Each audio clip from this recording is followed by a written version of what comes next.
കായിക ലോകത്തെയും രാഷ്ട്രീയ ലോകത്തെയും ഒരുപോലെ രസിപ്പിച്ച രസകരമായ ഒരു സംഭവം അടുത്തിടെയാണ് മാധ്യമങ്ങളിൽ തരംഗമായത്.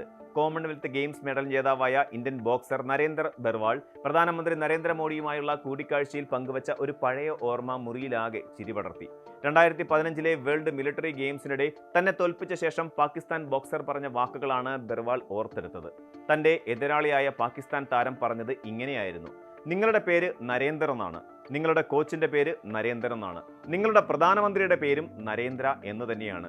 എനിക്ക് ഈ നരേന്ദ്ര എന്ന പേരിനോട് തന്നെ വെറുപ്പ് തോന്നി തുടങ്ങി. പ്രധാനമന്ത്രി മോദിയെയും സഹതാരങ്ങളെയും ഒരുപോലെ പൊട്ടിച്ചിരിപ്പിച്ച ഈ സംഭവം നരേന്ദ്ര എന്ന പൗരാണിക നാമത്തെയും അതിന്റെ സവിശേഷമായ പൈതൃകത്തെയും വീണ്ടും പൊതുസമൂഹത്തിന്റെ ചർച്ചകളിലേക്ക് എത്തിച്ചിരിക്കുകയാണ്. എന്താണ് നരേന്ദ്ര എന്ന പേരിന്റെ അർത്ഥം? ഒരു പേര് എന്നത് വെറുമൊരു തിരിച്ചറിയൽ അടയാളം മാത്രമല്ല, മറിച്ച് ഒരു വ്യക്തിയുടെ വ്യക്തിത്വത്തെയും സംസ്കാരത്തെയും പ്രതിഫലിപ്പിക്കുന്ന ആഴത്തിലുള്ള പൈതൃകമാണ്. പൗരാണിക സംസ്കൃത ഭാഷയിൽ നിന്നാണ് നരേന്ദ്ര എന്ന ശബ്ദം ഉടലെടുത്തത്. നരൻ അഥവാ മനുഷ്യൻ എന്നും ഹിന്ദു പുരാണങ്ങളിലെ ദേവരാജാവായ ഇന്ദ്രൻ എന്നും ചേർത്താണ് ഈ നാമം രൂപപ്പെട്ടിരിക്കുന്നത്.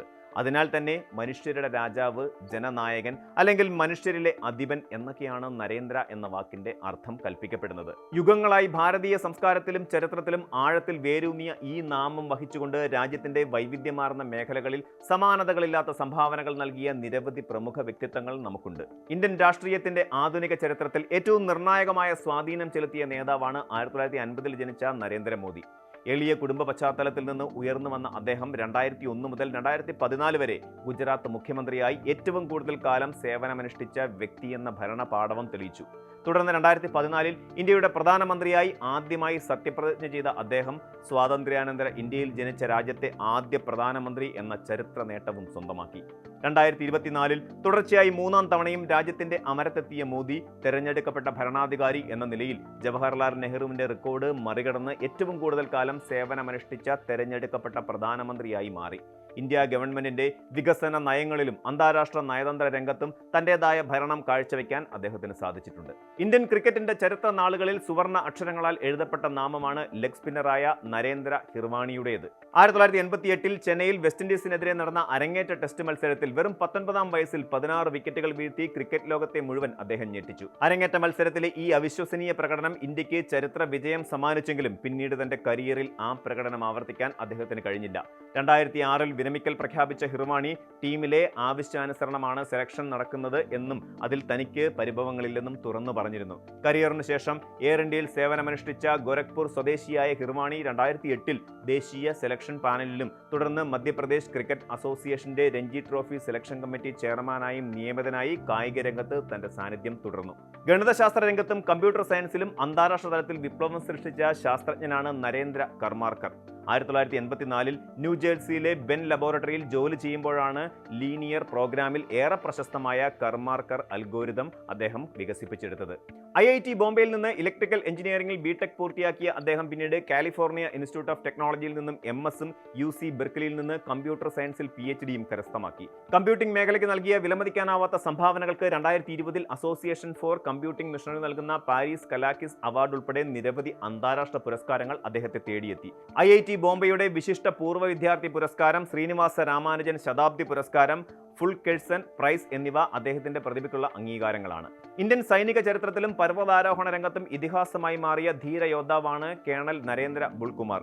ഇന്ത്യക്ക് തന്ത്രപ്രധാനമായ സിയാച്ചിൽ ഗ്ലേസിയറിന്റെ നിയന്ത്രണം ഉറപ്പാക്കുന്നതിൽ അദ്ദേഹം വഹിച്ച പങ്ക് സമാനതകളില്ലാത്തതാണ്. സിയാച്ചിനിലും ലഡാക്കിലെ സാൾട്ടോറോ റിഡ്ജിലും അദ്ദേഹം നടത്തിയ അപകടകരമായ പര്യവേഷണങ്ങളിലൂടെയാണ് ഇന്ത്യൻ സൈന്യത്തിന് അവിടെ പ്രതിരോധ കേന്ദ്രങ്ങൾ സ്ഥാപിക്കാൻ സാധിച്ചത്.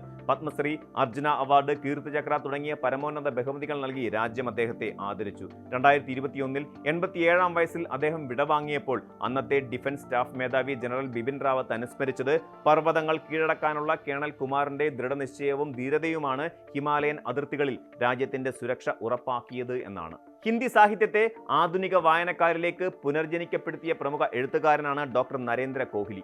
രാമായണത്തെ ഒരു സാഹിത്യ നോവൽ പരമ്പരയായി ആദ്യമായി പുനരാഖ്യാനം ചെയ്ത സാഹിത്യകാരൻ അദ്ദേഹമാണ്. മഹാഭാരതത്തെ ആസ്പദമാക്കി അദ്ദേഹം രചിച്ച മഹാസമർ എന്ന ബൃഹത്തായ നോവൽ പരമ്പരയും സ്വാമി വിവേകാനന്ദന്റെ ജീവിതത്തെ ആസ്പദമാക്കിയുള്ള തോടോ കര തോടോ എന്ന നോവലും ഇന്ത്യൻ സാഹിത്യത്തിലെ മികച്ച കൃതികളായി കണക്കാക്കപ്പെടുന്നു. സാഗർ മന്ഥൻ, അഹല്യ, അഭിജ്ഞാൻ, വാസുദേവ് തുടങ്ങി നിരവധി കൃതികൾ അദ്ദേഹത്തിൻ്റെതായുണ്ട്. പത്മശ്രീ പുരസ്കാരത്തിന് പുറമെ ഹിന്ദി അക്കാദമി അവാർഡ്, പണ്ഡിറ്റ് ദീൻദയാൽ ഉപാധ്യായ സമ്മാൻ, മൈഥിലി ശരൺ ഗുപ്ത് രാഷ്ട്രീയ സമ്മാൻ തുടങ്ങി നിരവധി പുരസ്കാരങ്ങൾ നേടിയിട്ടുള്ള അദ്ദേഹം 2021 അന്തരിച്ചത്. ബംഗാളി ചെറുകഥാ ലോകത്തെ വൻ മരങ്ങളിലൊന്നാണ് നരേന്ദ്രനാഥ് മിത്ര. 1916 ഇന്നത്തെ ബംഗ്ലാദേശിൽപ്പെട്ട ഹരീദ്പൂരിൽ ജനിച്ച അദ്ദേഹം പിന്നീട് കൊൽക്കത്തയിലേക്ക് കുടിയേറി. ഇന്ത്യ വിഭജനത്തിന് ശേഷം കിഴക്കൻ പാകിസ്ഥാനിലേക്ക് മടങ്ങാതെ ഇന്ത്യയിൽ തന്നെ ജീവിക്കാൻ അദ്ദേഹം തീരുമാനിച്ചു. ഡം ഓർഡിനൻസ് ഫാക്ടറിയിലും ബാങ്കുകളിലും ജോലി ചെയ്ത ശേഷം പത്രപ്രവർത്തന രംഗത്തേക്ക് തിരിഞ്ഞ അദ്ദേഹം മരണം വരെ ആനന്ദ ബസാർ പത്രികയിലെ പ്രധാന മാധ്യമ പ്രവർത്തകനായിരുന്നു. അദ്ദേഹത്തിന്റെ ഏറ്റവും പ്രശസ്തമായ ചെറുകഥകളിൽ ഒന്നായ അവതാരണികയെ ആസ്പദമാക്കിയാണ് ലോക പ്രശസ്ത ചലച്ചിത്രകാരൻ സത്യജിത് റേ തന്റെ പ്രശസ്തമായ മഹാനഗർ എന്ന സിനിമ നിർമ്മിച്ചത്. സാധാരണക്കാരുടെ ജീവിത ഗതിവിഗതികളെ തനിമയോടെ ചിത്രീകരിച്ച എഴുത്തുകാരനായിരുന്നു അദ്ദേഹം. നരേന്ദ്ര എന്ന നാമത്തിന്റെ ആത്മീയ പ്രഭാവത്തെ ലോകമെമ്പാടും വ്യാപിപ്പിച്ച മഹാത്മാവാണ് സ്വാമി വിവേകാനന്ദൻ. നരേന്ദ്രനാഥ് ദത്ത എന്നതായിരുന്നു അദ്ദേഹത്തിന്റെ പൂർവ്വനാമം. കുടുംബത്തിലും സുഹൃത്തുക്കൾക്കിടയിലും നരേൻ എന്ന സ്നേഹത്തോടെ വിളിക്കപ്പെട്ടിരുന്ന അദ്ദേഹം ചെറുപ്പം മുതലേ ആത്മീയ അന്വേഷണങ്ങളിലും പണ്ഡിതോചിതമായ ചിന്തകളിലും മുന്നിലായിരുന്നു. ശ്രീരാമകൃഷ്ണ പരമഹംസരുടെ പ്രിയ ശിഷ്യനായതോടെ അദ്ദേഹത്തിന്റെ ജീവിതം ആത്മീയതയുടെ പുതിയ തലങ്ങളിലേക്ക് വികസിച്ചു. തുടർന്ന് സന്യാസം സ്വീകരിച്ച അദ്ദേഹം സ്വാമി വിവേകാനന്ദൻ എന്ന നാമം സ്വീകരിച്ചു. 1893 ചിക്കാഗോയിൽ നടന്ന ലോകമത പാർലമെന്റിൽ നടത്തിയ വിഖ്യാതമായ പ്രസംഗത്തിലൂടെ ഭാരതീയ തത്വചിന്തയെയും ഹിന്ദുധർമ്മത്തെയും അദ്ദേഹം ലോകത്തിന് പരിചയപ്പെടുത്തി. 1902 ബേലൂർ മഠത്തിൽ വെച്ച് ധ്യാനത്തിലിരിക്കെയാണ് അദ്ദേഹം സമാധിയായത്. ഇങ്ങനെ രാഷ്ട്രീയത്തിലും കായിക രംഗത്തും ശാസ്ത്രത്തിലും സൈന്യത്തിലും സാഹിത്യത്തിലും ആത്മീയതയിലും ഒരുപോലെ ശോഭിച്ച പ്രതിഭകളുടെ നാമമായി നരേന്ദ്ര ചരിത്രത്തിൽ കൊത്തിവെക്കപ്പെട്ടിരിക്കുന്നു. പൗരാണിക സംസ്കൃതത്തിൽ ജനനായകൻ എന്നർത്ഥം വരുന്ന ഈ പേര് കേവലം ഒരു വ്യക്തിനാമത്തിനപ്പുറം മഹത്തായ ഒരു പൈതൃകത്തിന്റെയും ദൃഢനിശ്ചയത്തിന്റെയും പ്രതീകമാണ്. കാലഘട്ടങ്ങളെ അതിജീവിച്ച് ഈ പേര് പേറുന്ന വ്യക്തികൾ തങ്ങളുടെ മേഖലകളിൽ തീർത്ത അടയാളങ്ങൾ വരും തലമുറകൾക്കും എന്നും പ്രചോദനമായി അങ്ങനെ നിലകൊള്ളും. കൂടുതൽ വാർത്തകൾക്ക് news 18 Keralam YouTube channel subscribe ചെയ്യുക.